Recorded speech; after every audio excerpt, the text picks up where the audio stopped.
Introduction. The purpose behind this little book is to help services contractors identify some components that might be causing harm to their business, not intentionally, merely because you, as an owner, haven't considered them before, or if you haven't managed to get to implementing them yet.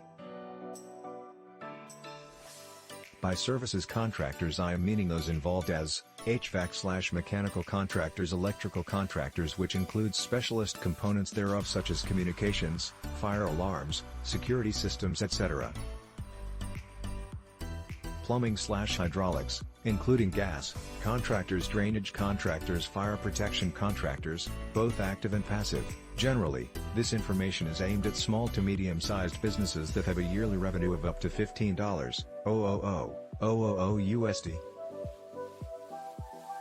How owners can free their time in their business. One of the biggest problems most owner-operators face is that they work too much in the business rather than on the business. If you think this is you, then rest assured you are not alone.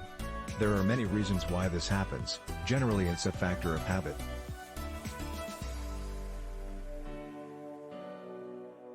An owner-operator starts small and has to do everything. As time goes on and the business grows, the owner just sees that they have to just do more of the same. But what actually happens here is that the owner caps out the growth of the business because there are only so many hours in a day, so many days in a week, etc.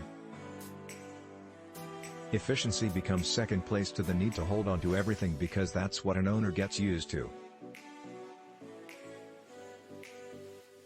In order to free up time, an owner must learn to delegate and also bring in help so that they can concentrate on the important parts of their business rather than those that can be done by anyone.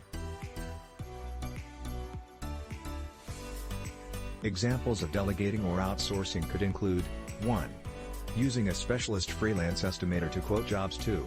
Getting a bookkeeper to do the books. 3. Hiring an SEO specialist to ensure you're getting good local leads via Google Business Profile. 4.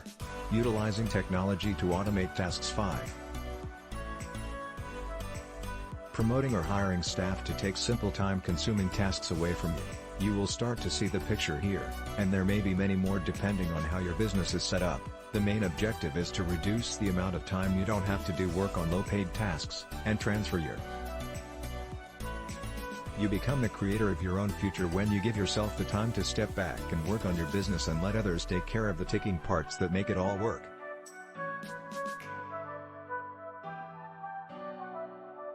Freeing up your time doesn't necessarily mean you get lazy and take so much off that you achieve the opposite, by allowing your business to fall apart without checks and balances in place, merely to free your time so you can become more efficient in building a strong brand that will ultimately grow.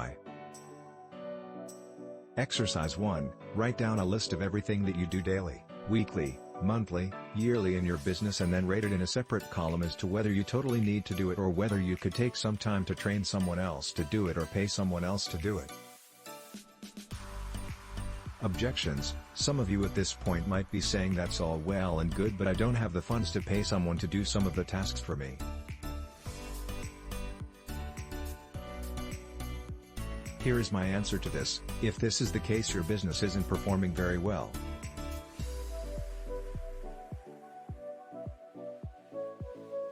You're probably fighting week to week, month to month to pay bills when they fall due. The reason you're spending too much working in the business trying to make it work and sacrificing your time to survival mode tactics rather than empire building tactics. This is not uncommon, but you have to start by creating a slight shift in your thinking for "I can't do it" to "how I can do it." Anything is possible if you put your mind to it. If outsourcing really bothers you and is 100% a no-no, then start by outsourcing internally or ask friends/family to help in return for some future benefit when you steer the ship around.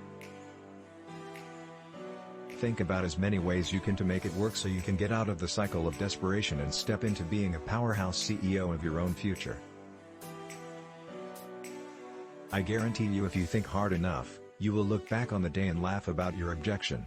You will see it for what it is, a limiting belief currently holding you back from your dream outcome or having a thriving business that enables you to live the life you want on your terms. It's totally possible. How to ethically increase profits. Whatever the reason you started your business, an important, critical part is that it needs to make money in order to survive. Making a profit is the business equivalent of oxygen. Without it, the entity will slowly die. There are two items in accounting term you need to be aware if you are not already: gross profit and net profit. Gross profit is calculated by taking total revenue minus the cost of goods sold and then dividing the difference by total revenue to obtain a percentage. Net profit is revenue remaining after deducting cost of goods sold, i.e. the gross as above, less remaining operating expenses, taxes, interest payments and other expenses, to derive what is called net income, which is then multiplied by 100 and divided by the total revenue to obtain the net profit.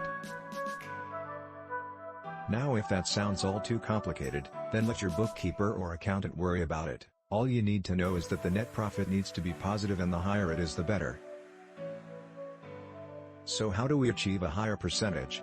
By knowing your number and everything that is going on in your business, you can learn to optimize the costs and increase the selling price by ensuring that you have a defined system for each side of the equation.